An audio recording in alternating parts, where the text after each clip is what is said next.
Alice and Bob are taking turns removing stones from a row, one at a time, with Alice going first. Whenever a player removes a stone, they lose, right? Then if the total value of all the stones removed so far adds up to a multiple of 3, one of them has already lost, and neither has touched a stone yet. Alice and Bob face a pile of stones. They'll take turns removing one at a time. The winner is locked in before the first move. You just have to know how to count. Here's the setup. Stones have values. Alice and Bob alternate removing one each, and whoever's move makes the running sum divisible by 3 loses. This sounds like it needs deep game theory simulation. It doesn't. By the end, you'll predict the winner from just 3 numbers. Every stone has a value. Each turn, a player removes one stone and adds it to a running sum. If that sum becomes divisible by 3, the player who just moved loses. Alice always goes first. Try 20 stones by brute force and you're already past a million possible orders to check. This exact trap, a turn-based game that looks like it needs simulation, shows up across dozens of interview questions. Spot the counting trick once, and you stop writing recursive game trees for good. Take stones 2 and 1. Alice removes one stone. Bob removes the other. The total removed is 3, which is divisible by 3. Whoever removed last loses, so Bob loses and Alice wins. We haven't found the pattern yet, just the shape of the problem. We only need a few things here. A list of 3 counters, 1 slot per remainder, to tally how many stones fall into each bucket. The modulo operator to get a stone's remainder when divided by 3. And Python's built-in apps function to measure the gap between 2 counts. Your first instinct might be to try every order of picking stones. With just 20 stones, that's already over a million possible orders. And real inputs go up to 100,000 stones. There has to be a shortcut. Forget the exact stone values. What matters is only the remainder when divided by 3. So every stone falls into one of 3 buckets. Remainder 0, 1 or 2. The whole game reduces to 3 numbers. How many stones are in each bucket? A stone with remainder 0 doesn't change the running total's remainder at all. It's a free move. It just passes a turn without shifting the danger zone. The real battle is between the count of remainder 1 stones and remainder 2 stones.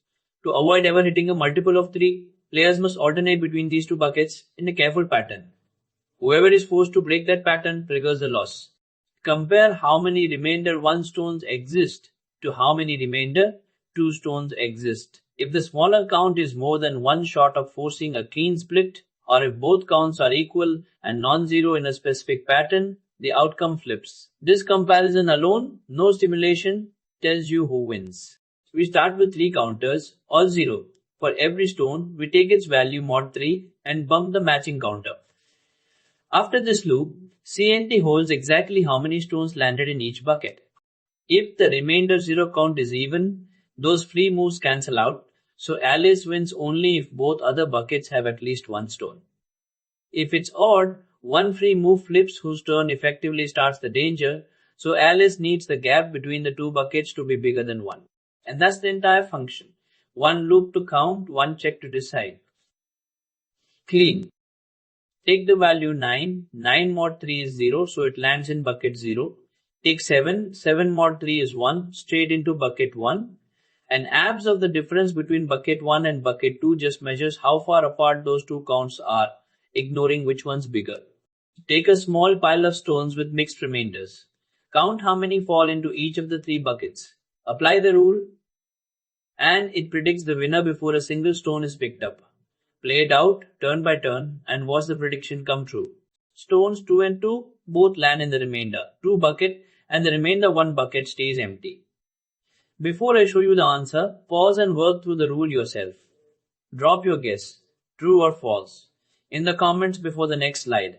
I'll admit it, the first time I hit this problem, I forgot that the remainder 0 counts parity flips the whole rule, and my answer was wrong on odd inputs. Another common slip, assuming a bigger bucket always wins, when really it's the size of the gap that matters, not just who's ahead. You could simulate every possible turn order with recursion and memoize on the remaining stones. It's correct by definition and fine for tiny inputs.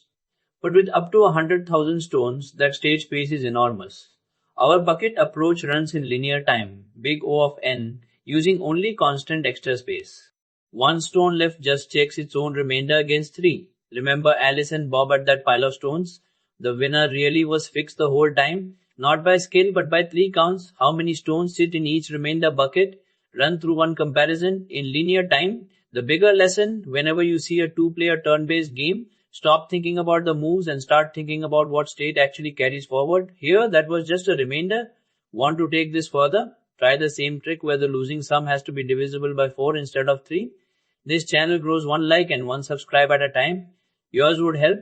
If something feels off or missing, or you want to see a 2-player turn-based game, stop thinking about the moves and start thinking about the moves. And quick one for you, the 0 bucket count is even. We've got 5 stones in bucket 1 and 0 in bucket 2. Does Alice win? Pause and guess. Take a second to think it through before I give it away. Bob wins here. When CNTs are even, Alice needs stones in both bucket 1 and bucket 2. An empty bucket kills her plan instantly. Round 2, Sentido is odd this time. Sentido is 6, Sentido is 3. Who wins? Guess before I answer. One more second. Think about how far apart those 2 counts are. Alice wins.